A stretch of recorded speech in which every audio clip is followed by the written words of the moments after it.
Hey, everybody. Before we begin today, as many of you already know, one of the pillars of our local music scene and a friend to many, Rich Jacobina, passed away this week. So, we're going to start the episode off with a song that Rich and I recorded back in 2002 with Heads vs. Breakers. The song's called Take Care, Comb Your Hair. This version of the song appears on the Go Kart Records Your Scene Sucks compilation, and it was produced by the great George Fullen up at Pi Studios. So our thoughts are with the Jacobina family now and everyone who was close with Rich. Enjoy the episode.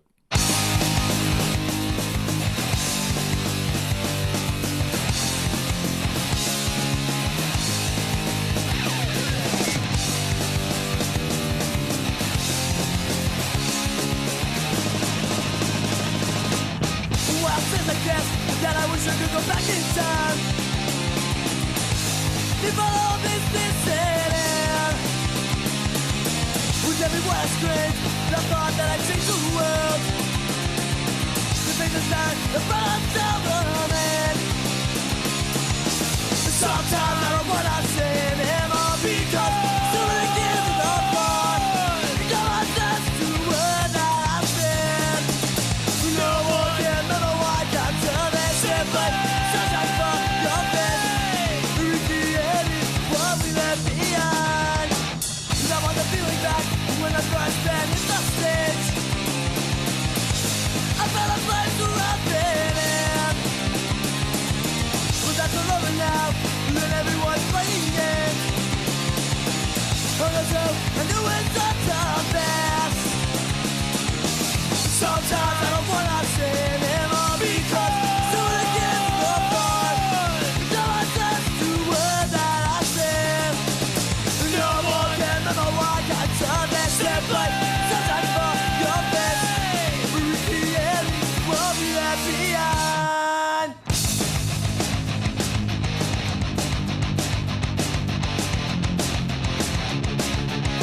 Sometimes I ask myself, why should I care? No one else says no. Sometimes I ask myself, why should anyone care if I don't have a chance to? Sometimes I ask myself, what am I doing here? Singing the street songs for life. Sometimes I don't wanna say anymore because doing it gives me the fun. No one says the word that I said. No one can remember what I got to that shit, but sometimes for your best, we're the end, what we left behind.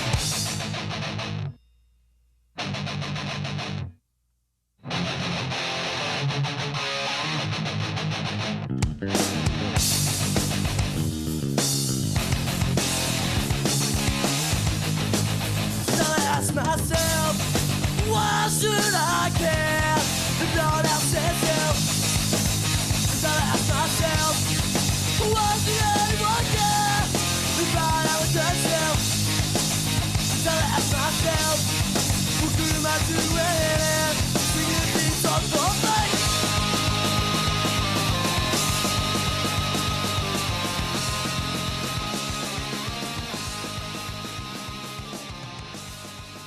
Vegas is good, man. I've been here almost in March it'll be 3 years. Wow.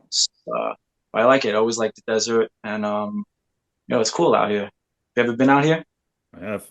Matter of fact, last time I was in Vegas, I played at the Hard Rock. Oh, no Yeah. kidding. And it was kind of weird. So I think it was just a lot of people like spilling in from the casino, like just not knowing what was going on. Yeah, for You sure. know, but It's one of those things like I had family that had moved out here, so I had been out here a lot to see other things in Nevada besides the strip. right, right. So I mean the strip is the strip. It's not somewhere where I always go, but there's a lot of cool things about outside of that area. Sure. So Obviously, um, being a resident there is a lot different than being a tourist. exactly. Like, do you go to Times Square on New Year's as a New Yorker? Never. If you're gonna go there, Exactly. you're gonna go to any of those touristy areas. Not really, but Right. cool places to go. So it's the same thing here. Gotcha. So let's bring it back to origins. How did your family end up in Lindenhurst? My folks moved out from Queens. I believe just before I was born or just after I was born. I had a twin sister and an older sister who's 3 years older than me. Yeah. So they wanted to get out of Queens, like a lot of people. But when they moved to Lindenhurst, it was like a shot to buy a brand new house, and it wasn't in like the best location because it was right next to the train tracks, and they didn't even it had a dirt road. It was like that Oh long wow. ago. 70, I was born in 73, so it was like I think it was either just when I was born or just before I was born. Quickly they put a road down, but they got a chance to own a home and, start a life there, so Sure. that was that long ago, 49 years ago. So what part of town was that? That was North Lindenhurst, off of Straight Path, Tremont Road, Okay, I lived on Burrs for a while when I was younger, so that's like right around um, the block from there. right around the block. Yep. Like there's, like I could walk to the fire department. It's over there off of Straight Yeah, Path, yeah, yeah. Yep. Yeah, where they had shows for a minute. Town Back Pool then. and Kellum and all that. Yeah. Yeah.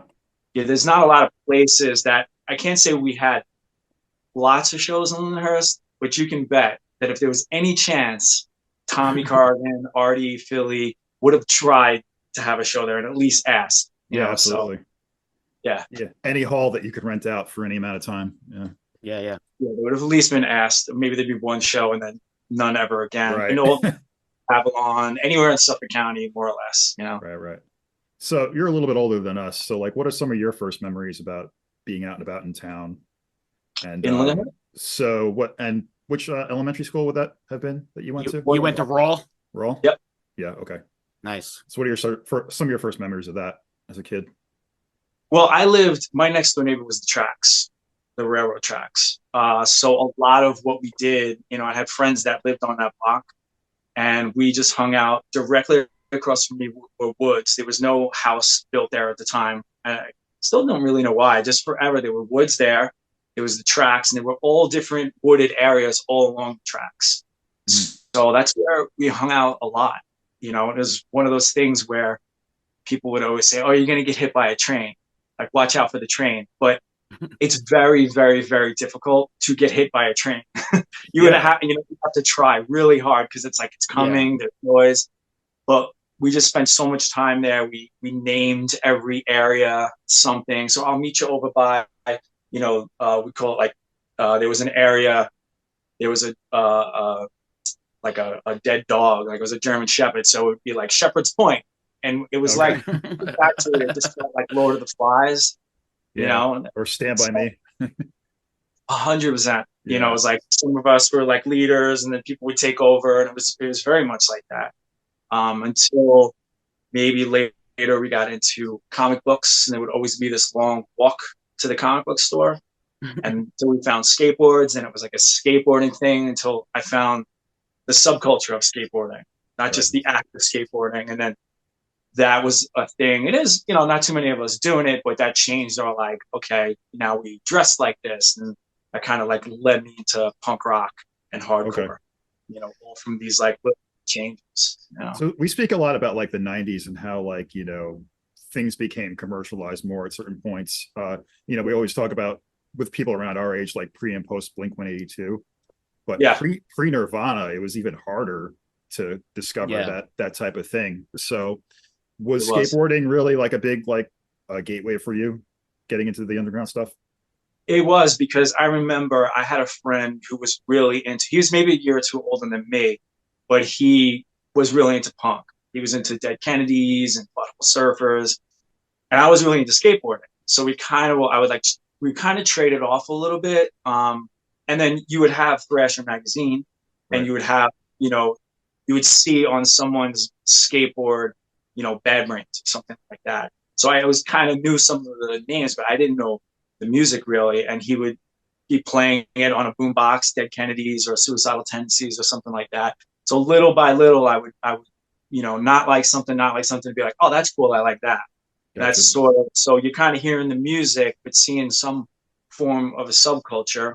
A lot of it was California. A lot of it really wasn't based on the East Coast, which Sure. you could see subculture wise. Be like, where are these pools that look like that? Just Right. because it's around here, there was no no thing like that. So it wasn't until I started going to shows at like, I think I was 14 the first time I went to a show, Mm-hmm. where that world, actually came in, where I could, then I got interested in the local bands, New York City bands, more or less, but it all stemmed from skateboarding and, trading. And So as a young kid, like preteen, so it was skateboarding and comic books. That was really your thing. Any other like yeah, were you playing sports or any like after school activities besides that? absolutely not. No. That's never really into sports. So the skateboarding thing came in like perfectly, because it was like, oh, this is my thing. And, it was very divided back then. Like no Yeah. jock was going to have a skateboard, and I was not going to have a baseball bat. There's very few who like switched. If you were a metalhead, you were a metalhead.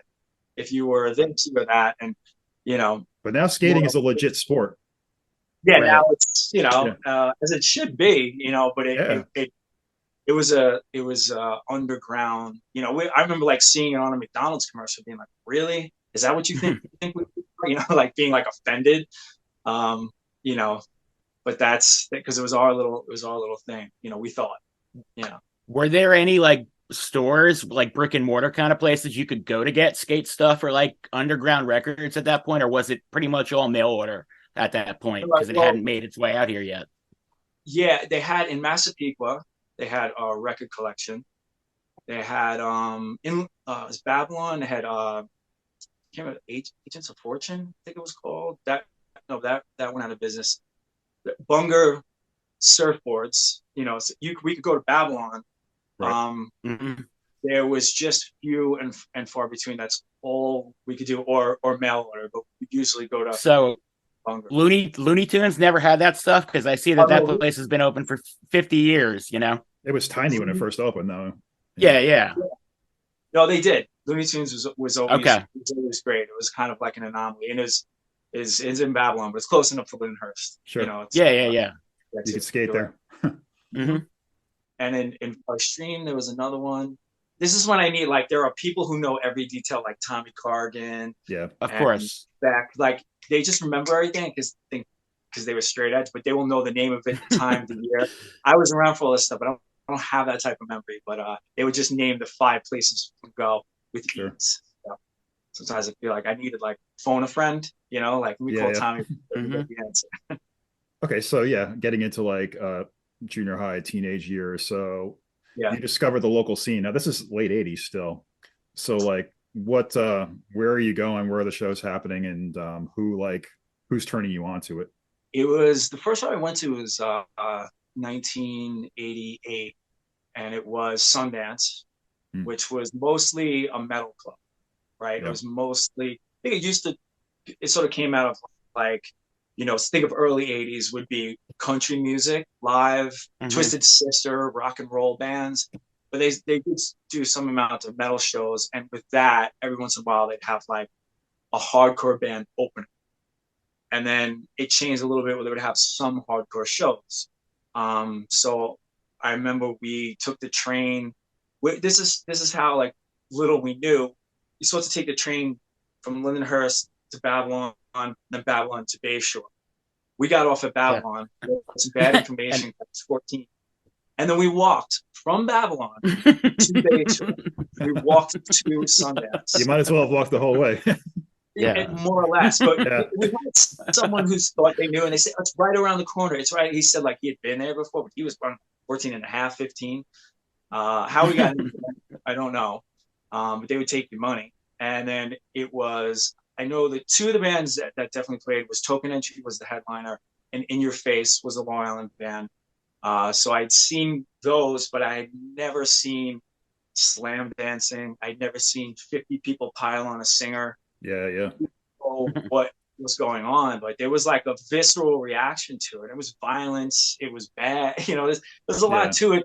I wouldn't say it was necessarily like a cohesive, cool scene at the moment. Didn't matter. That like keyed right into all of us and our, testosterone. I remember jumping into the pit where I could only think like later when I got into the scene, like I left the pit with like bruises and all that stuff. I was like, these people are probably punching me, and I didn't even realize it. I was that guy. I didn't know it. Like jumped in and jumped around, and I was like, they're probably hitting me, and I had no idea until you like kind of see, that there is Yeah. like sort of a dance form to it and whatever. But it was, you couldn't see it on a video, you couldn't see it on MTV, so it felt so distant and so out of this world. Yeah, like a Yeah. secret society kind of.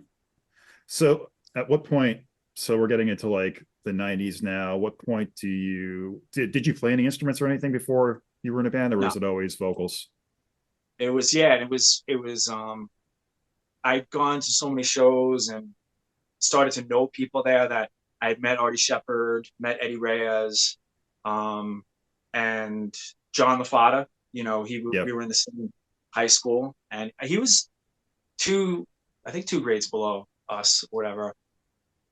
I can't remember exactly how it all worked out because everybody's got a little bit of a different story with all of us. But I feel like somebody Artie needed a drummer, Artie and Eddie needed a drummer, and I feel like I said, "Hey, here's a drummer." There was a different singer. They had Mike Richardson, who was the original singer of Mind Over Matter. Like I Okay. didn't like anybody you'd want to play in a band. It's not like I didn't want to, but I just didn't think about doing it. When Mike didn't want to do it, then John called me, and I was like, okay, I'll give it a shot because that's how hardcore works. If you don't play an instrument, you're the singer. It's like you seem cool. Mhm. You would look cool on stage. Yeah. You're Yeah, the you don't man. Yeah. in this scene that would come to see us play. Okay, you're the singer, And I was like, okay, One of us. you Yeah. know. Cool. So where was the first Mind Over Matter show proper? It was Sundance. Oh, okay. We played a Sunday night. They were trying to do like hardcore night, and there was a band called Head On. Was it Head On? I can't remember exactly, but they asked us to play, and it was like probably a low attended Sunday night thing. But it was cool. And Sundance was like, it probably, if I saw it again, it would look rather small. But at the time, it looked big because it had a high stage. Yeah. We'd seen all these metal bands play there. So it wasn't, going to concerts or shows. So that seemed like such a humongous place, but it's probably only like 500 capacity. So you put 50 people in there, it seems like nobody's there. Sure. It's the Um, first time you hear the drums mic'd up and it's just like it sounds gigantic and you're like, holy shit, yeah, this you is don't even legit. know Yeah. where to figure it out because the only thing we ever did was play in John's basement. I know how to figure that out, but I don't Right. know how to key into like an inward monitor or lack thereof, Yeah. or just lights in my face. It's like, well, a lot of people's first experience at shows is probably VFW hall on the ground. Yeah. Crowd is on the ground. There's a lot of that, or a basement or a party show. But I remember that being like, this feels a little advanced for a band that doesn't know what they're doing, but Yeah. you can't pick those things. Yeah. So we're getting into like high school years now. So what's again, kind of pre-Nirvana. So like the cultures aren't really kind of combining like they would be later on in the 90s, maybe. So what was the Okay. vibe like? I know for me when I was there, like at the end of the hall, at the end of the day, we'd all convene around our friend Nick's locker and be like, who's going to the show this weekend? Was there something like that with you guys? Were you kind of like banding together at that point? For sure. Like the Minor Matter, like we first got together, and it was like my last month of high school. So Okay. when we started to do anything, I just graduated. John was still in high school. Artie Philly, he's always going to be brought up because he wasn't in Minor Matter, but he was just, before he started playing bands, like he was, like a sixth member in a I way. think he might have lived on my block too. Did he live on Walnut Street? I don't know. We'll have to ask Tommy Corrigan Okay. about I'll ask him. that. He might know What where year, that Artie doesn't know. Yeah. for context, Um, what year did you graduate high school? 91. Okay. So I know that when I was in high school, if you were any form of different, whether you knew that person or not, you were just going to kind of get like shoved together. Of So course, if yeah. Right. I was like wearing a flight jacket, shaved head, Doc Martens, the girl who was new wave, Mhm. just, people just kind of like move you out of their thing and then just kind of know everyone. So we were just all, I guess, you think of us as like the freaks, Right, the right. Exactly. There were freaks and normies, for lack of a better term, and that never Yeah. the two shall meet. Exactly. It changed a little bit because I would see metalheads at Sundance when it would be a hardcore band and opening for a metal band. So then you like see them on Monday, like, oh, Mhm. so some of that like can be, Yeah, but yeah. in general, that's how it was. When I was out of high school, I do remember things changing a little bit because it's like I think some people who were, like you said, normies would hear Nirvana and be like, "Oh, that's what they like. Right. That's what they Yeah. were up to." All these, it's like not really, but okay, one step Close closer. enough. Yeah. No, Yeah, even more so by the time we finished high school. and MTV would have like heavy music hour next to the hip hop hour, so Yeah. guys are jocks listening to Pantera. So us being a little old, looking back and like, that's so crazy. Like this jock's wearing a Pantera shirt. Now it doesn't mean anything. It's No, probably exactly. better now. Now it kind of makes sense now. Yeah. Yeah. Yeah, it makes sense that anybody can listen to anything. A 50-year-old can wear a Slayer shirt. No one's gonna look twice. It doesn't really matter. Right. But I think we did benefit from that a lot because one of the things that happened was we probably might have had to play for like 2 years before we really were doing anything. But we kind of started playing at this club called the Angle, and they had like a new wave night and a goth night, and people just didn't know anything about an underground scene. And we would hand out flyers. We hand out flyers at Lollapalooza, Mm. and we just had this benefit where people would come, and some of the first bands that they ever saw was Mind Over Matter, Neglect, some like some of these bands. Mm-hmm. And it was just kind of like a turning point where people were more interested in underground music, collided with like us Right. being in our work ethic to like hand out flyers everywhere. And people like, I keep seeing this name, of these bands. And it would come, and their first hardcore bands they saw was not Agnostic Front and all the things that we saw. They weren't going to go into Manhattan to see these things and sneak out. They saw it in their town. And Right. it was kind of interesting to be, right there. There's a lot of cool things happening at the same time. Yeah. Actually, I got the flyer for the last Mind Over Matter show at the first Warped Tour. And I think it was Tommy who handed it to me. So there you go. There you go.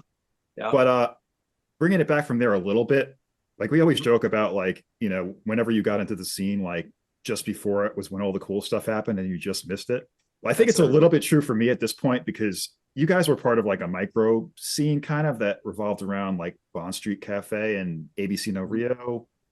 You guys in like Still Suit, Shift, Yup Aside. My favorite era of New York City, just because like every band was so different and you were all kind of like just pushing the envelope and like adding different influences into your music essentially. So like what was the vibe there? Was there like kind of like a friendly competition to like bring something new to the table with all those bands? I mean, that's the way I saw it. I'm glad you framed it like that because Yeah. there's some vision of it like we were all best friends, right? Yeah. And although I think we were pretty friendly, there's dramas and different things that happen. But in general, I don't remember it being like everybody was like, okay, I have a show, you can play on my show. And sometimes you're going to put a band on it that's just going to blow you off the stage. VOD blew my band off the stage like early on. Like, what the heck just happened?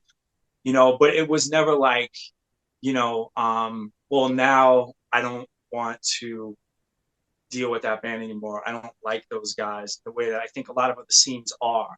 Yeah. Like in a metal scene, there's, like a glam metal scene. I think there's a little bit more like actual competition, or your drummer screws up and you're throwing whiskey bottles at him. Right. It wasn't like anything like that, but I could say that I'm sure that Tim from VOD or Jaw and the Berserkers, like if you play the show, you want to be the best band on the bill.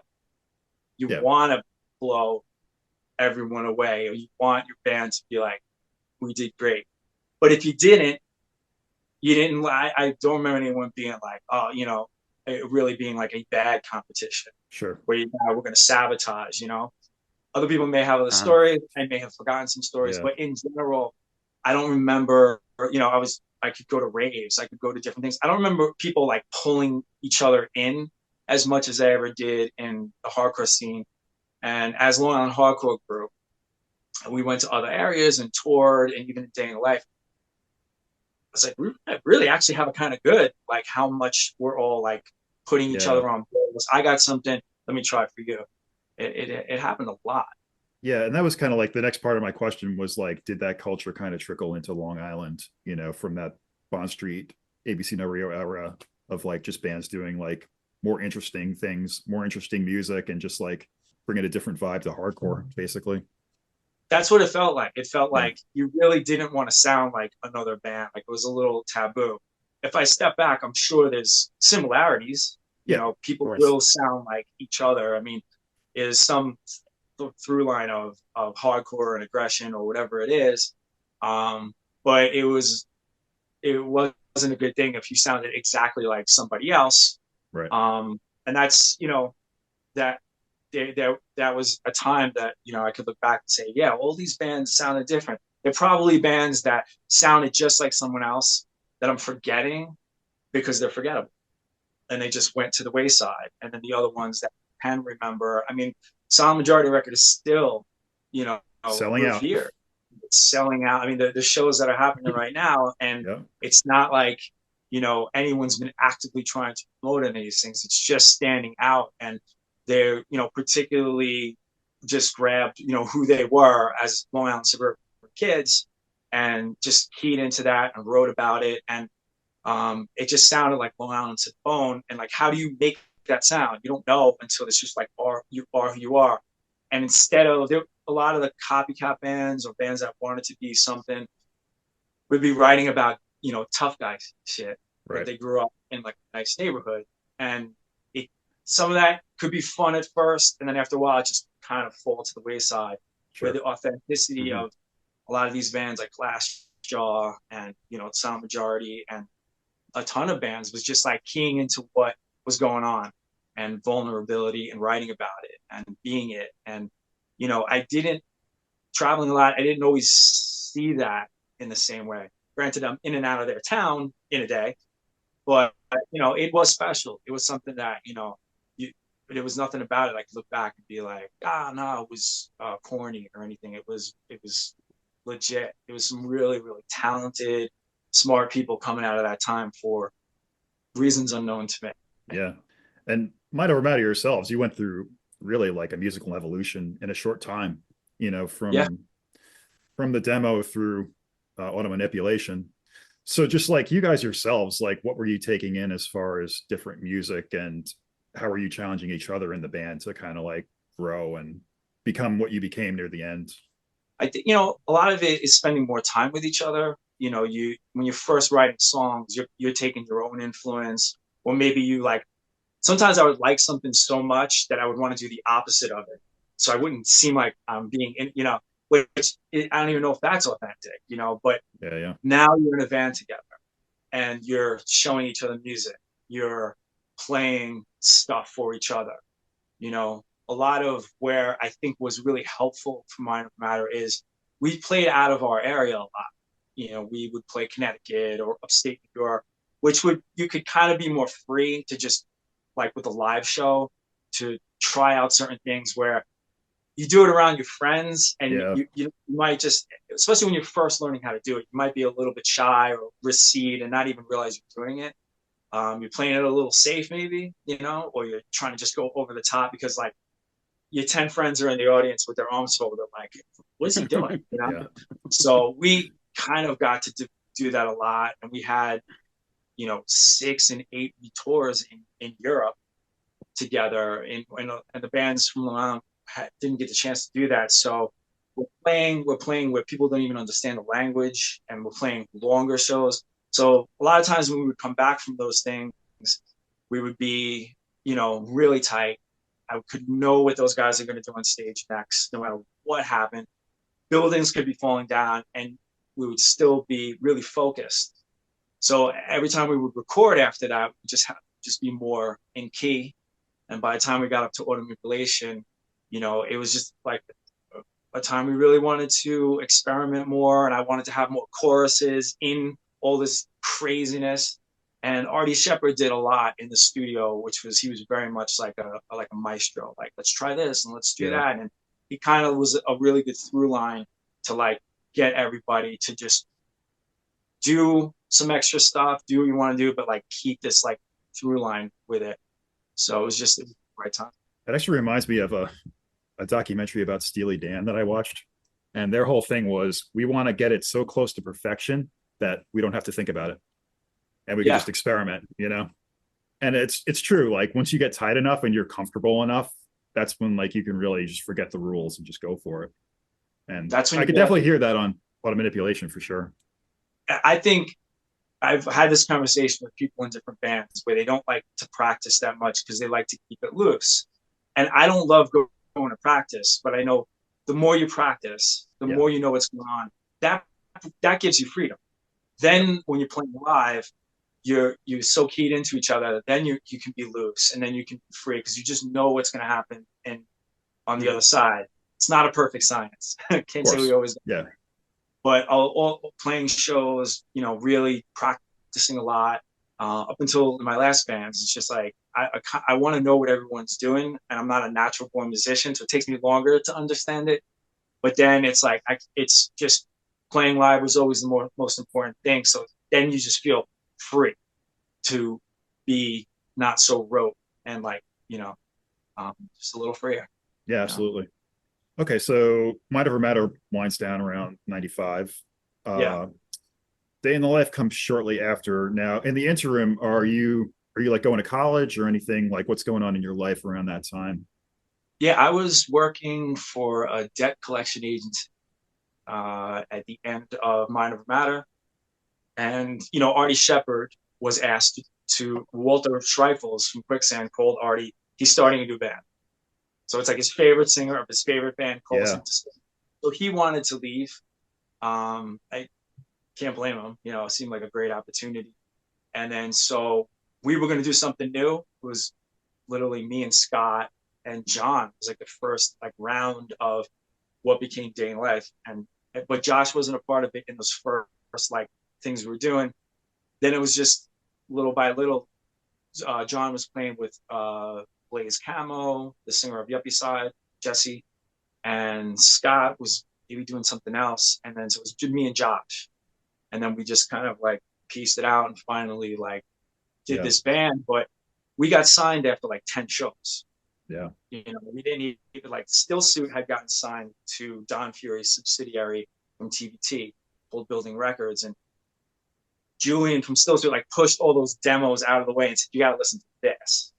And that's how we got signed pretty quickly. And I knew Don Fury from Mind Over Matter. So that's how quickly. So we're like, yeah, we're good. We got stuff. And we're getting signed. We didn't have songs. We didn't have enough songs, so we had to like write them and then make them. And it was like, I did a record in a way I've never done before, like writing lyrics to this chunk of music I just heard.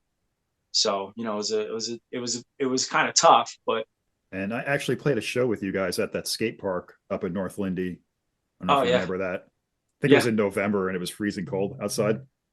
I don't know if that was your guys' first show or it was one of your first shows, I think. It had to be one of the first ones. The first show we did in a basement. But Mm. first, I can't remember what was the first one outside of that. But yeah, in the grouping of, I remember doing math. It was like, I don't even think we played 10 shows yet. Yeah. We have this deal in front You of got us. signed. Yeah. So this was kind of like on the cusp of like the new metal thing was starting to happen. And I know you guys were kind of thrown in that pot, even though you weren't that really at all. You guys Yeah. in VOD as well were kind of like playing with a lot of those bands. So like, how did you feel you fit in with that scene, or did you? Well, when we first were doing like the first tour we did was with Testament, Oh. and we were like, we were going down, like I played in the South before, but we just weren't sure like how we were going to be taken on such a metal show, you know? Yeah. And then we went down south, and the shows weren't like humongous, but it was a couple hundred people, which for us, we weren't that big, so, but it helped us so much, like become a better band because you got to open up for legends and you have to play to a metal audience.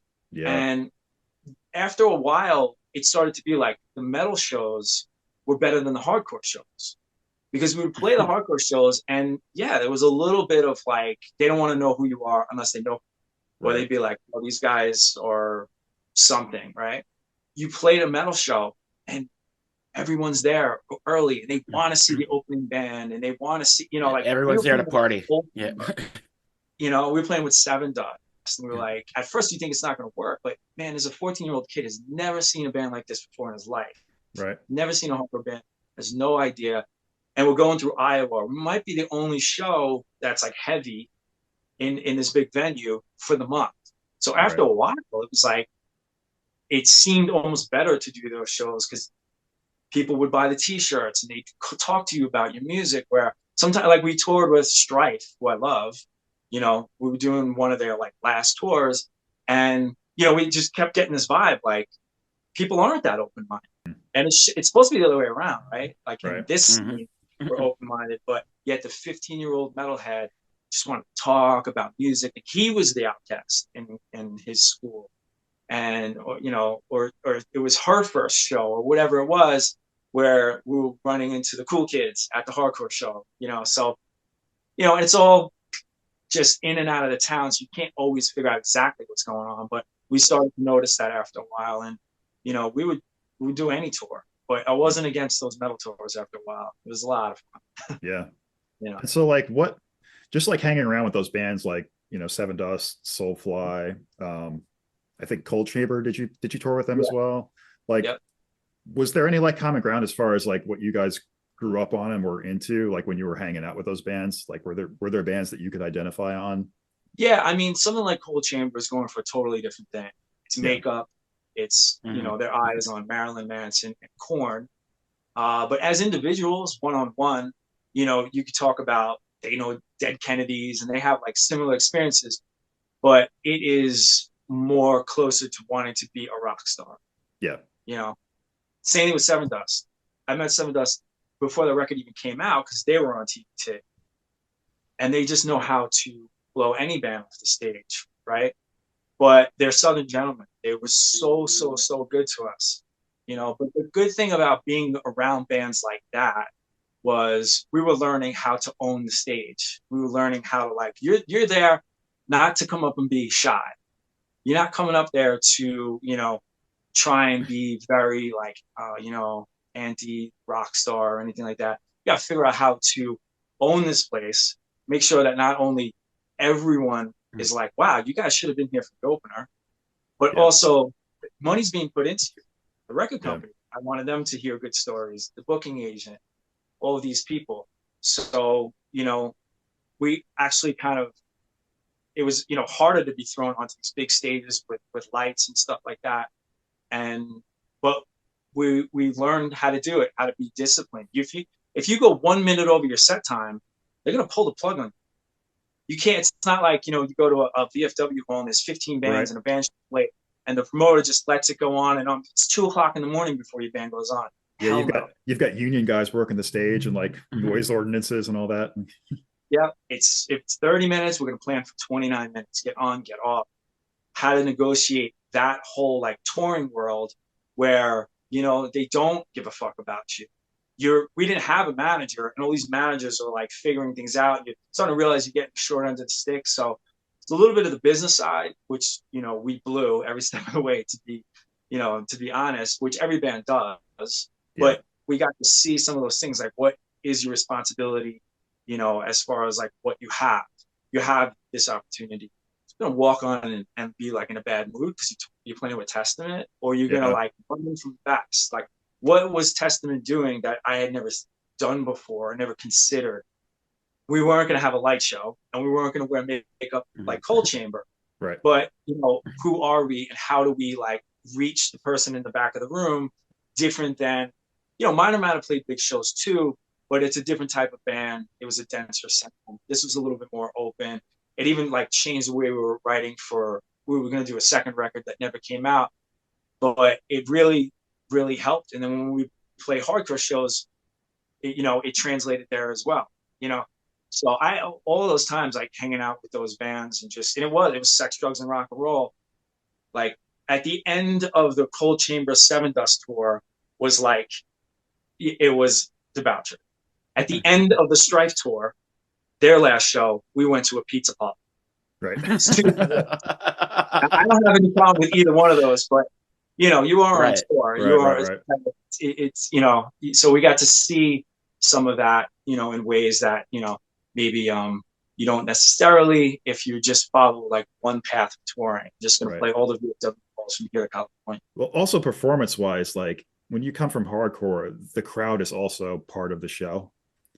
Yes. Whereas if you're touring, big clubs with a metal band, the audience is the audience and you're the Right. show. So you can't Right. rely on a pylon to happen to make the show fun. Yep. You got to bring it. It's all you. So 100%. The very different barrier. vibe. Yep. So Day in the Life just put out the one album and that was it. So, So how yep. many years, like what time frame did that band really exist in?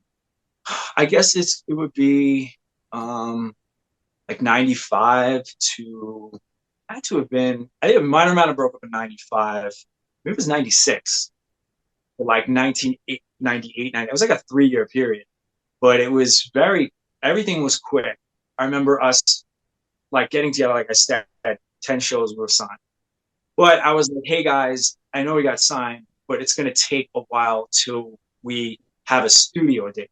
A month later, we're in the studio, like that. Okay, guys, me thinking I know it all.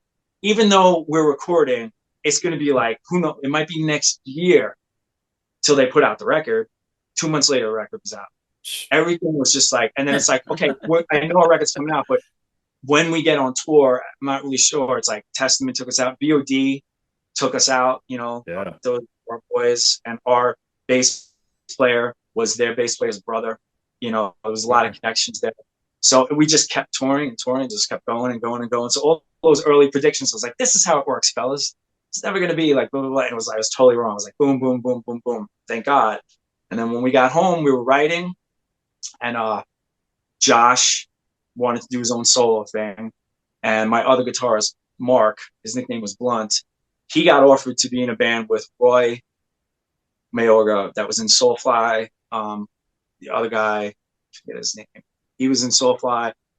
Whitfield Crane, that was in Ugly Joe, was in Life of Agony for a minute. Yeah, they yeah. making a super group. They asked me to be in it. So that was just like in a day. Everything was just like those guys pulled out. So, that was the end of that. Yeah. But you got like a decade's worth of band into just a few years there. It sounds like. For sure. Yeah. Absolutely. So next comes Earthling Massive. Yeah. Yep. Okay. So how did that come together? Because that's also a very, like, speaking of like putting different influences in, Earthling Massive kind of added in the like the rave techno element. Yep. To it too, and two vocalists. Well, two lead vocalists. I know Josh did kind of worked with you as well in Day in the Life. This is like legitimately two lead vocalists in this band. So exactly. Yeah. Yeah. How did that all come together? My drummer, Jay, was an old friend. Bass player, Dave, he's in Helmet now, Dave Case. Yeah. I knew him forever. He had actually roaded with us a lot. We'd always just talk about maybe there's some way we can. The only thing I liked as far as music at raves was drum and bass, like jungle. It was so hectic. It reminded me of hardcore, and I love that stuff. Yeah. But I was never like, I couldn't name all the biggest, best DJs. I wasn't like so involved with it. But I would go to plenty of raves because to me, it was more punk rock than punk rock. It was more rebellious than a lot of the shows I was going to after a while. I was like, okay, come in here. There's no drinking, no smoking, no. And it was like, it didn't feel as rebellious as like going into a rave where it felt like a really scary subculture. Cops would show up and this and that, so regardless of like, looking back, what was healthier, I understand why hardcore goes the way it goes because it wants to make a change. So there's nothing wrong with that. But some of like what I got into hardcore for was rebelliousness. It wasn't cool to see fights all the time, but you can't deny that scariness going to New York City and CBGBs and those fights kept me coming back, right. So I think it changes when you get involved with the community. Then you don't want that. I don't want that as a band member because it messes up my show. But as like an early goer, those are the things that pull you in. But it was kind of like, wow, I survived that. Like I made it out alive. Who knows? It's exciting as a kid. Yeah. But that drum and bass sound we kind of wanted, and John Cox from Tension, these guys are all really into that stuff. Put this stuff together. We had this girl Jill, who was the other lead vocalist, and she was doing it for a while. She got pregnant, and we had Tracy Jorg from A Day for Honey fill in. So it was weird because it was like Day in the Life was my band, A Day for Honey. We both got signed around the same time. We both got signed to the same record label. There was so many similarities, and I didn't know Tracy that well, but it was like we had like a similar thing. And once she joined, we became a little bit more cohesive, and we were able to like have a DJ, which is always kind of weird, like in my mind, because I'm like DJ, that means Limp Bizkit sometimes, like, and that's not what we are. But it was this element that we put together, and it was its own unique thing. And I know there was a lot of people who heard what I was doing and being like, "Is this guy lost his mind? Like, what is he, a raver now, doing raver music?" Yeah. But we came to see us play, and we brought in that element of like hardcore that we all knew, with these break beats and this like hectic Atari Teenage Riot thing going on, and bass drops. Some of them changed their mind, probably not everybody, but I was proud of it. I was like, I love doing this. This is really, really different and fun, and I could key into this. Yeah, very entertaining for sure. Like, you stood out on every show you played. Oh, thanks. To bring it back to Lindenhurst for a second, I did book a show with Earthling once at Diamonds, that pirate bar on the water in Lindenhurst, if you remember that, at the end of South 9th Street. I remember. Yeah. Every crevice of Lindenhurst or whatever I had to. Literally any place that could have been exploited for a show has most venues per capita, if you think of it that way, I think, on Long Island. Yeah. Probably true. You count backyards and basements and shit. There was a statistic, I don't know if you guys ever heard it. There was some point when I was younger that Lindenhurst had the most bars as a town on Long Island. Right? That's the thing, per square mile in the world. Yeah. And I think they're going for barbershops now. Like, I think they're actually going for barbershops. Yeah. So there you go. If you want to get drunk and get a haircut, this is the place to be. It's just the place to do it. So did Earthling Massive do any touring at all? Nope. Maybe we played outside the area a little bit, nothing compared to some of my other bands. We did have like major label interests, like Hollywood Records, something like that.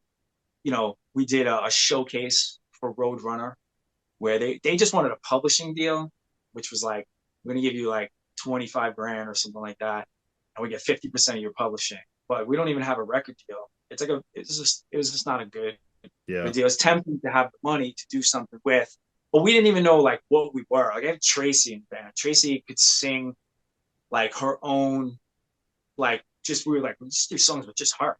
That's like fantastic. We didn't even know where we were with that stuff yet. So it felt like we were just going to trade away publishing money for, it's just a classic thing that bands do that, I was like, no, we can't do this. If Roadrunner Records wants to sign us, they classically have awful contracts, but let's see your contract. Maybe there'll be something there. But some of that like came around, and then eventually I was getting married, and I just had this feeling like I didn't want to play music anymore for like a minute. And so I kind of like pulled out of the band, and nothing bad, nothing tragic, just was like, I don't think I want to do this anymore, guys. And that was kind of it. And at what point did you start becoming a jeweler? Was it around that time? It was just as it was in day in the life, because I would come home from tour and I would have time in between. My older sister, was married to a jeweler, and it's been in my family, but it was something I was never interested in. I still don't wear jewelry, but I would do deliveries for him. Can you take this jewelry to that store? Can you take this jewelry to that store? But I had time, and he'd be like, do you want to learn this? And I'd be like, okay. So I would sit down and he'd show me stuff, and I picked it up kind of quickly. When the band ended, all of a sudden I had this free time.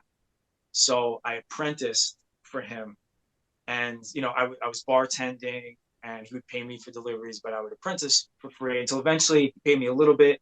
And then I stayed with him for a while until eventually I went out on my own. Okay. It's 2003 or 4 or something like that. So that takes a few years really to get a handle on. It does. Yeah. It's a long process to learn how to do it. Well, for the people at home, I'm wearing one of George's pieces right here. Oh, there I think you made this out of an old fork. That's a fork time. Yeah. It kind of looks like an Italian horn, but not really.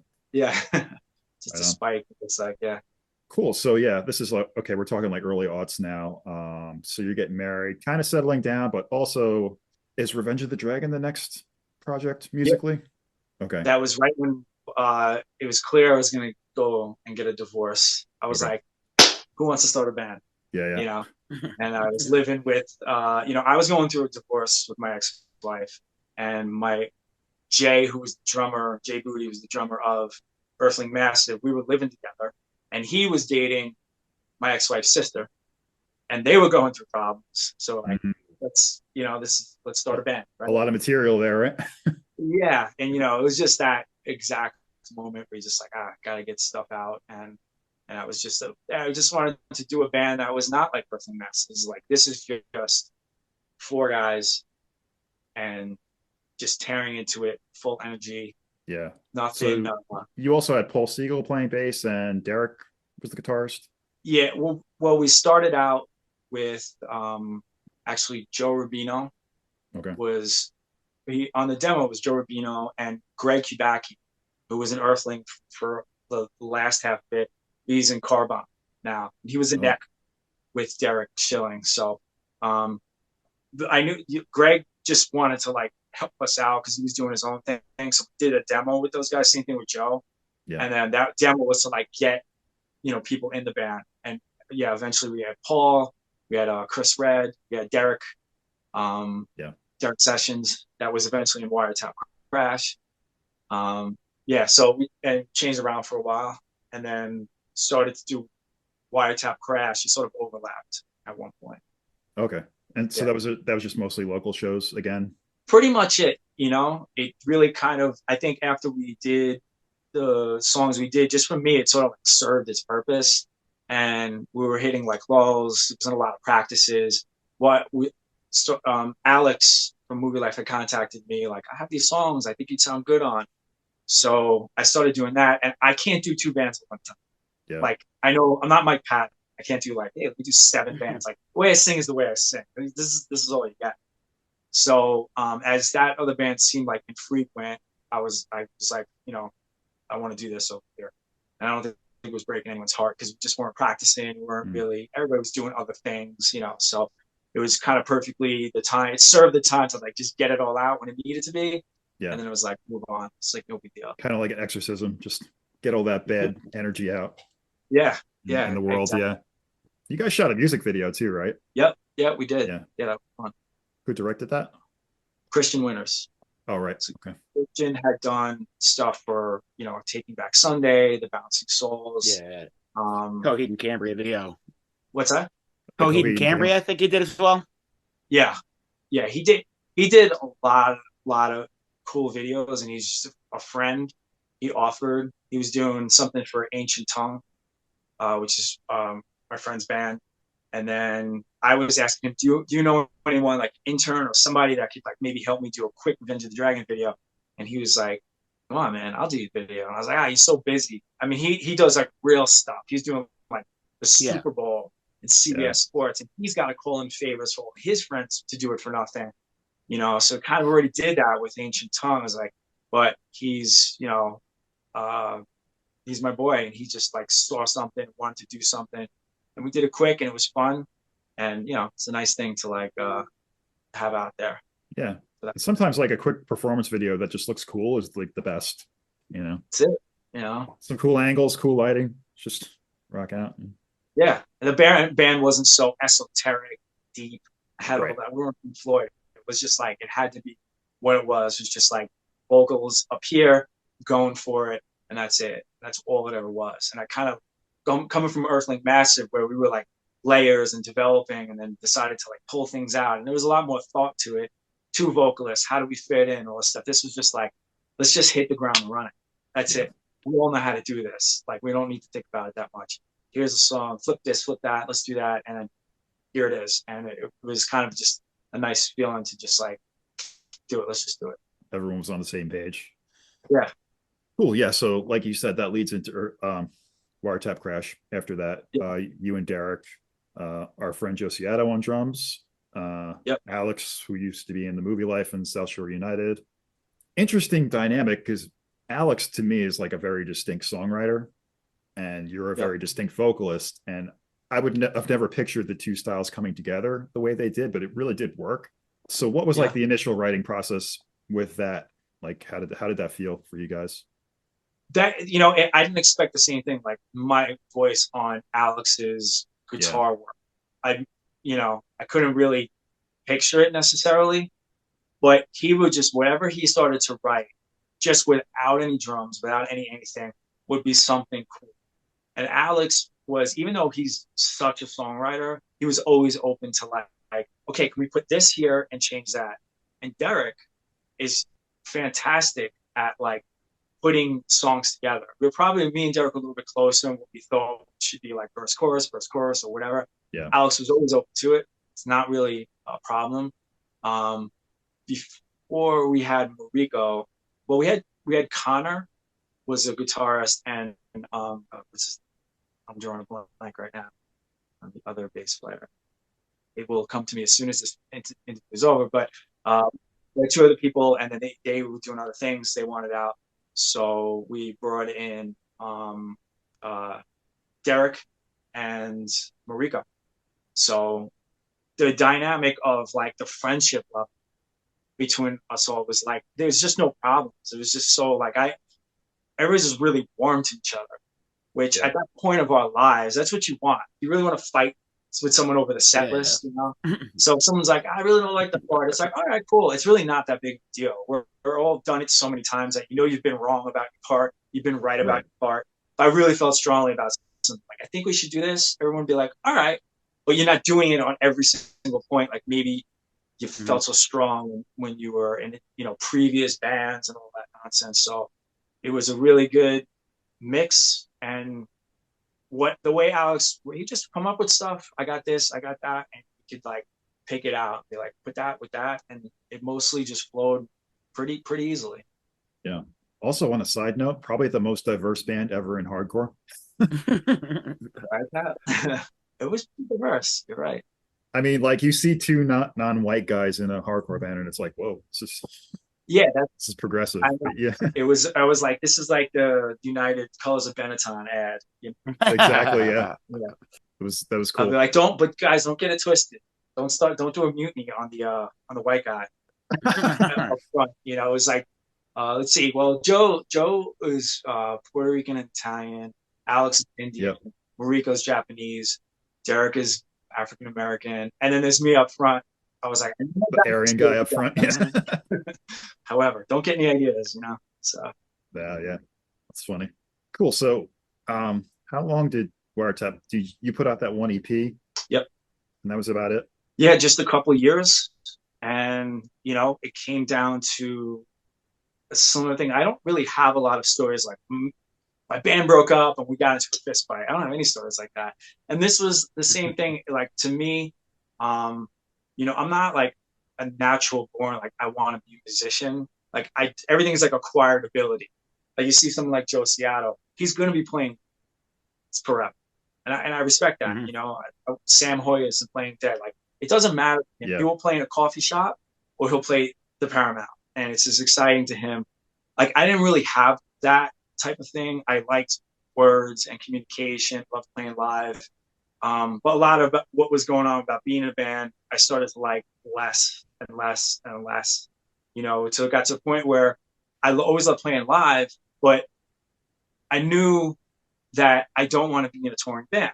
So how much do you spend your life promoting this band?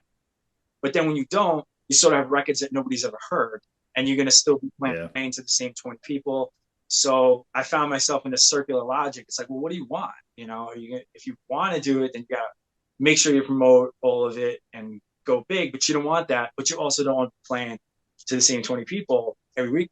Right. So I started just fall out of love with it. It wasn't anything bad. I didn't hate it. I wasn't miserable. I was just like having the same drunk conversation at Mr. Beery's at 1:00 in the morning, again and again and again. And I was like, I'm just doing this out of habit, because how can I loved going to see Mariko. I loved going to see Derek. I loved hearing what they were doing, but it just changed for me, and it just didn't have the same place for it. So I literally had that conversation one morning, texting and, whatever. And, I felt bad because I know that messes things up for them, but they're lifers. They'll play in some form, forever. You know, I don't know that Yeah. anybody was like particularly mad at me, but you know, I don't want to phone it in. I'm not so good that I can just go up there and phone it in for everybody else. It has to be something I want to do, you know, like consistently, you know. So and that change was just the right thing to do. Uh, So that was pretty much it as far as like bands. I know you did a few guest spots here and there over the years yeah, on a couple of Mind Over Matter reunions as yep, well. But as far as like an actual band that plays every week, that was it. that's You it. know? That's it. You know, So focusing more on your business. Uh, yeah. The yeah, podcast I did for a couple of years, yeah, we're gonna get into that too. right. If I Ruled the World, that was your Yeah, podcast with our friend Sam yep, Hoyos. So yeah, you had some really cool guests on. I'm actually looking at the list right here. You had DMC on, you had Ross hmm, Cause, a bunch of hardcore guys like Jimmy yep. Gestapo and Ari the Rugged Man and Chris Conley. So, well, first of all, like, how'd you go about getting those guests? Yeah, like we had like different ways to do it. You know, some of it is going to be a little bit easier than others. You know, it'd be obvious, like to get, Yeah, you know, Joe Rubino is easier than to get Phil Ensemble, you know, but a lot yeah, of what, you know, the way we would approach it is really professional. You know, I would write to the agent, you know, I'm sure, you know, someone like Phil Ensemble is getting every other message to some kid who wants to get his podcast. But I did right, like right, some back end, like I went to Housecore Records and then wrote to them. I want to do an interview because you know Phil and Simon was coming to like New York for something, because they have to have things to present their artists with to do, you know. yeah, And once you get someone big, it's like it's easier to because they're going to look on their list, you know, like oh he had DMC, he had this one, he had that one. So once you sort of get something like that, it is a little bit easier. But you'd be surprised that the agents will answer you back more than the artist will. You know, the booking, you know, sure, whatever they have as far as like who's going to book their thing. Because a lot of times the artist will just say yes. If I walked past, you know, KRS-One, he's going to say yeah, of course, you know, contact. So they're going to say no, but then they could just ignore you, you know. But then on the flip yeah, side, to get Lars Fredrickson, just wrote him directly, and he was like, yeah, and it okay, was a very quick thing. I tried the other way around. It didn't work. Jessica Pimentel, or Pimentel, however you say her name, you know, who was on yeah, Orange is the New Black and was in these hardcore bands. We had similar friends, but I tried all through her, you know, these connections as far as like, well, they weren't connections, like her agent and all this. It didn't work until it was like I wrote her directly, and she's like, "No, I've heard about this from Chris Enriquez and you know a couple of people. Let's just do it." So there's no like perfect way to do it, but in essence, when you're a professional touring band, let's respect like how this stuff goes down, and we'll try that way first. And I had different templates of like how to, you know, if it was more of a yeah, hardcore band, I'm going to list like with HR, you know, and Bad Brains, and you know, if it was more of hip hop, we're going to write some of the more, you know, hip hop oriented guests and stuff. So, but we were surprised at some of the things like Phil Anselmo was it was difficult. It took time. It got canceled on. Well, when we were ready to do it, we were like ready to do it, and it worked out really well. And then having him gets you other things. So yeah, for sure. yeah, That's a big get. I mean, for us, there may be like two A guests that we handful would of ever have people. to go Yeah. through an agent to reach. Everyone else is just, hey, remember me? So yeah, that goes on. How many episodes was that? I don't know off the top of my head, but somewhere I could probably tell you right now. we probably know 50. I don't know, Yeah, it looks like 60, 60. 60 episodes. Yeah, Yeah. And so that's near the end of that is when you ended up moving out to Vegas. And you had mentioned like near the end of the podcast that you did have some plans of maybe re-upping it or doing something different yeah. I did when you're out a there. few interviews from here. I did Paul Barra, Michelle Okay. Tarrant. I did Neil Rubenstein. It was coming through. I did another one that I never put out. Like the thing was, is like when I was gonna move, I know like me and Sam really didn't talk about it because I didn't tell that many people, and it was also like he felt probably the way I felt. Like this probably isn't going to happen. Trying to sell my house, trying to do this. It was just so out of left field. Just like so then when it was, we just kind of like I guess we both thought it would just end.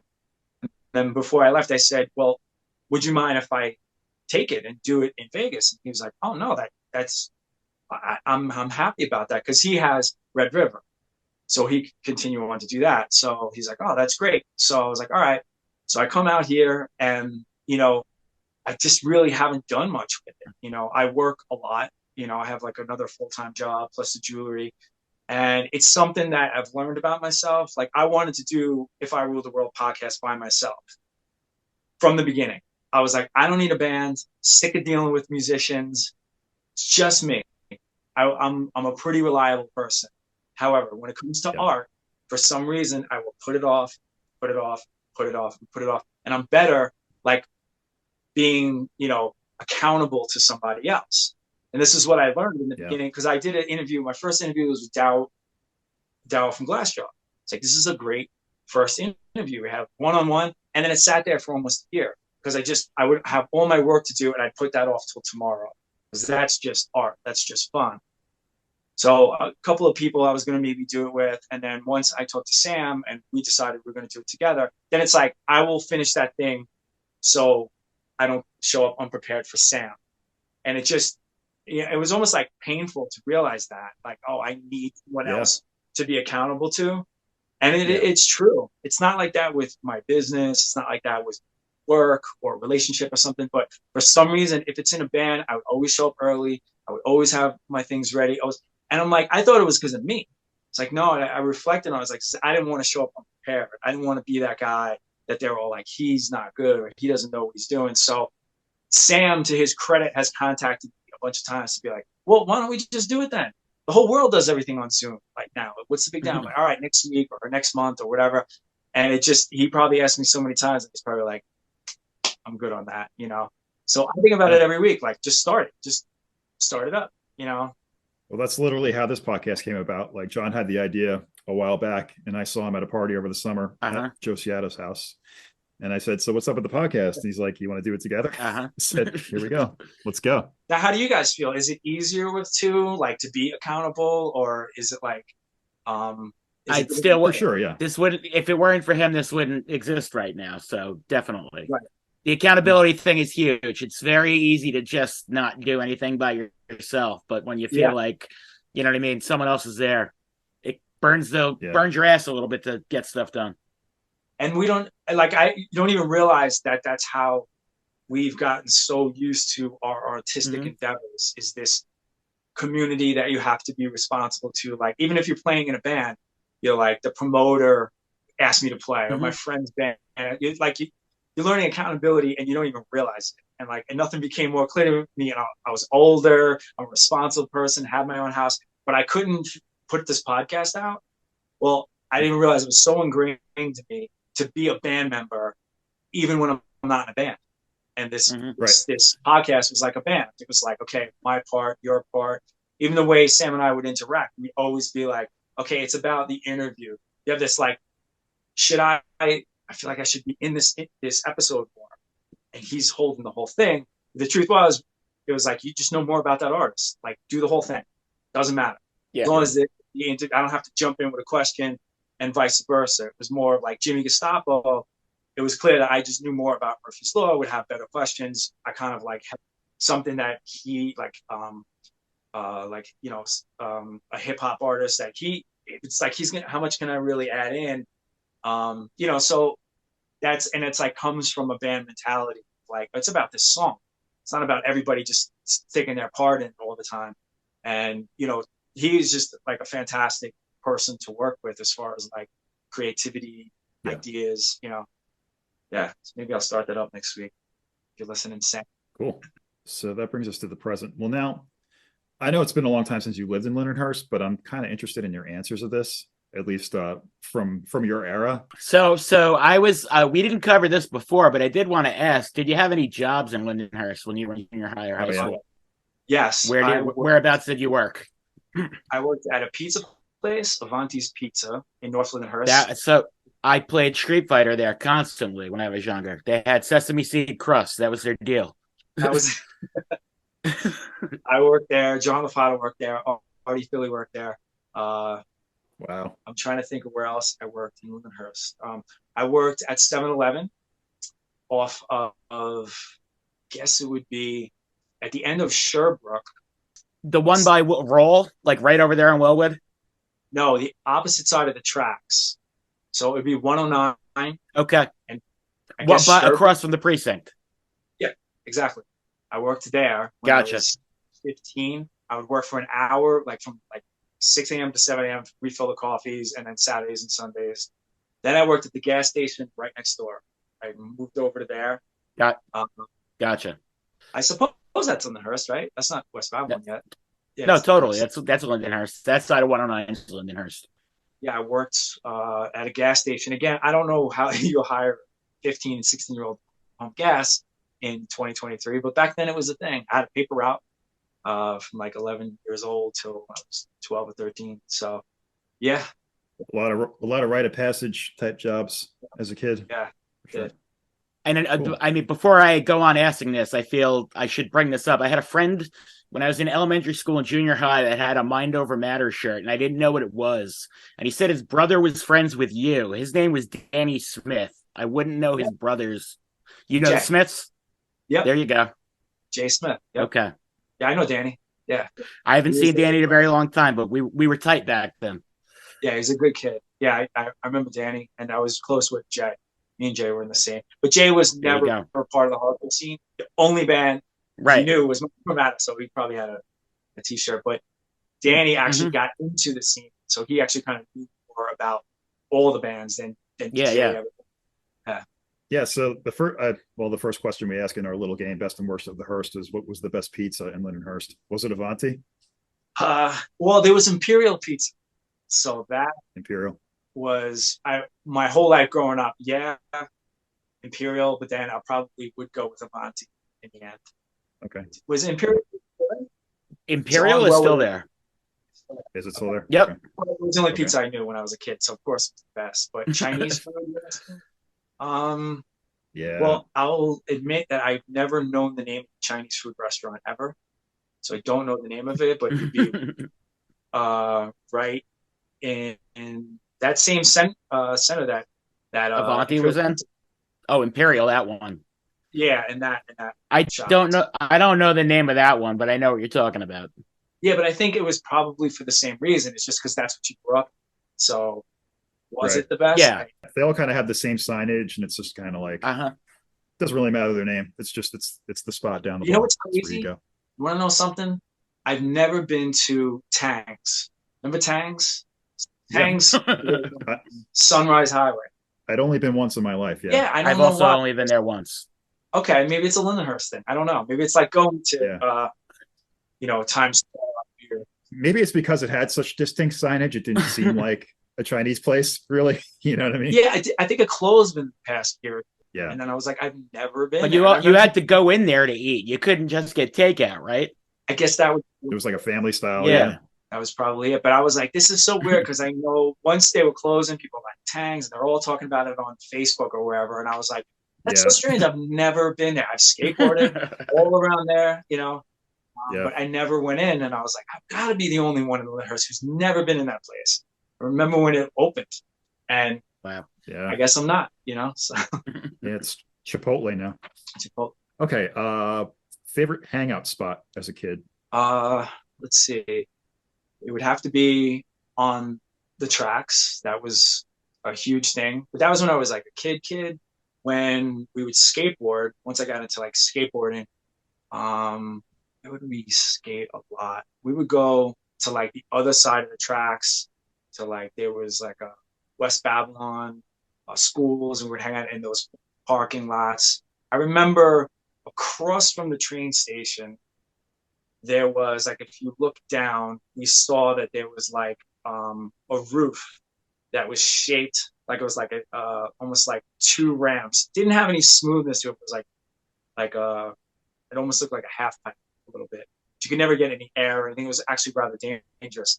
We would climb up there and just go boom, boom, like skate up and down those things. Anything like that where we just knew there was some type of area that had anything that looked like what was in Thrasher magazine. It was near we hung out in the cemetery a lot. Near off Charleston, right near the high school. that was a lot. That was like when I was starting to like get out of skateboarding and like hanging out with girls. It's like, hey, let's go to the cemetery. It's the least romantic Right. thing to do. But there was also when things would dry out, there was this little bit of like a drainage thing next to the tracks by the high school, and we would like try and clean it up and like. And again, it wasn't as smooth as what we saw Tony Hawk doing. It would have like an angle, boom, and then another angle going up, but it still felt like we were doing something. So that was it. But yeah, we've also talked a lot about like, you know, there were a lot of like vacant lots where just like dirt hills where kids would ride bikes. They would build like makeshift BMX tracks as well. Yeah. There was a lot of that back in the day. Like everything is built over now, but back then it was like very sparse, and there were so many places that you could just like, you know, ride your bike, skateboard, like you said, like deep in the woods, so you weren't going to get bothered by cops or neighbors or something. So yeah, like you had to walk through a creek to get there, you know. Yeah. Cool. Okay, so you're one of the few guests I think that can name his own band for this answer. What's your favorite band out of Lindenhurst? I wouldn't say my own. I have some majority, you know. Okay, sure. I was a huge Neglect fan too. Different type of music than Mind Over Matter, but to me, the Ellis 7-inch, you know, way Derek writes, which would be a good guess for you guys, Derek from Neglect. You know, we shared the same drummer, and I thought their era and the way they ended and everything about them was just like fantastic. I just loved it. Yeah. But I would probably put Silent Majority if I had to like number them as number one for sure. Was LaFada like the Joe Ciato of that era? Yeah. Well, the guy who was in all the bands. You know what? I said yeah, but that is not true. He was not in tons of bands. He was in Minor Matter Neglect, right? And it was just so different that you know, I mean, the guy could play anything. I mean, it made him like an incredible drummer. But then he went on to playing Madball. He went into playing Sheer Terror, and you know, like for us to hold those bands down was incredible. Especially Sheer Terror was so drum driven, and he just changed up the style and just do it, you know. So, but he's been in plenty of bands, but not in the way that Joe Ciato was like always in. He has to be in 3 of them at any given time. Shout out, Joe. We love you. Shout out, Joe. I respect. But okay, so that brings us to our last question. If you had to describe Lindenhurst to somebody who's never been there, what would you tell them? Boy, peculiar. Is that a word? Peculiar. Yes. Yeah. It has like a real. Does it have to be in a word or a description? However you want to verbalize it. Yeah. Prior to the recent incarnation, I'm blown away at how amazing Lindenhurst is with Ruby Soho and Holy Black, and I love that everybody's young doing it, and like there was just nothing like that. But you know, Lindenhurst, it was just the time. It just felt like a very misfit town. It felt like the island of misfit toys. You know, you could drive through in like the '90s, like late '90s, and still see like a Greedo. It's like that wasn't even a thing anymore. That ended with, like, you know, like it's like, you know, it almost felt like a safari ride. Like if you look to your right, you will see. You know, in IROC Z, it's like don't touch, don't feed. It felt, and what was there? There was no walls. It wasn't hard to get into Lindenhurst, but it was different than Babylon. It was different than Massapequa. Yeah. You know, I remember like dating girls from Massapequa or whatever, and they'd be like, "You're from Lindenhurst?" Ugh, like. Yep. It was just known. It was like, what does that mean, right? Dirtbag. But what comes from that? What comes from that is, you know, does good music and stuff come from all the popular people that fit in? We were like, the first times we had shows in Lindenhurst, like we couldn't believe it, you know. And now, like all these years later, to see that there's all these cool things in Lindenhurst, like I have nothing to do with it, but I'm like happy. It's like, oh, this is so. When you guys doing your podcast, it's like everyone I know is from Lindenhurst. I thought about that. And I'm like, yo, that's really true. I remember thinking that, like in the '90s, be like, man, that's like everybody here is from Lindenhurst. Like these are kids graduating high school I've never met before, and they're coming to the shows. And then it's just odd how that goes on. I was trying to explain it to my parents, by the way, and it went nowhere because they don't get any. Okay, Silent Majority was from Lindenhurst doesn't mean anything, you know, or this taco place, Ruby Soho's. What does it mean? You know, so you kind of have to be a little bit in the know to know that all these bands came from it, all these artistic things, you know, Yeah. podcast of this. Like, what is it? It's insular, but it's not like its own like club where you can't join. You know, it's a lot of cool things. But I think it does come from out of like a misfit sense. The Holy Black do whatever they want to do, and they made one hell of a like their own stamp on. There's a bazillion barbershops. There's unique in and of itself. What does Ruby Soho's do? They make it so different, so a part of things, but its own separate thing that you have to pay attention to it. What did Silent Majority? Same exact thing. Does anybody want to like hear Suburban Kids' problems? Not if you ask them, but you put on the Silent Majority record, you're gonna fucking listen. And it's its own different thing. So out of that comes all these other things with no shame and just like kicking down doors. And I've seen that so many times. So I love it. Yeah. Well, definitely you guys neglect Silent Majority. You guys were like the first wave of that. Then my bands and then John's bands. And then, it continues today with, you got Backtrack and like, Koya, Somerset Thrower, and all the bands that are Somerset Thrower. Yeah. All the bands that are doing it now, like, that just, it feeds itself. And, the new generation is inspired by the prior generation, and you're the roots of that. So thank you. Look at that. The Nihilistics. Well, the Nihilistics. Yeah. Are there members of that band from Lindenhurst? It was. The bass player lived on Tremont Road, but on the other side of the tracks. But they weren't like particularly part of the Long Island scene. They're their own craziness and their own. Okay. Yeah. And I don't think that they were like, oh, we're from Long Island. It wasn't a thing.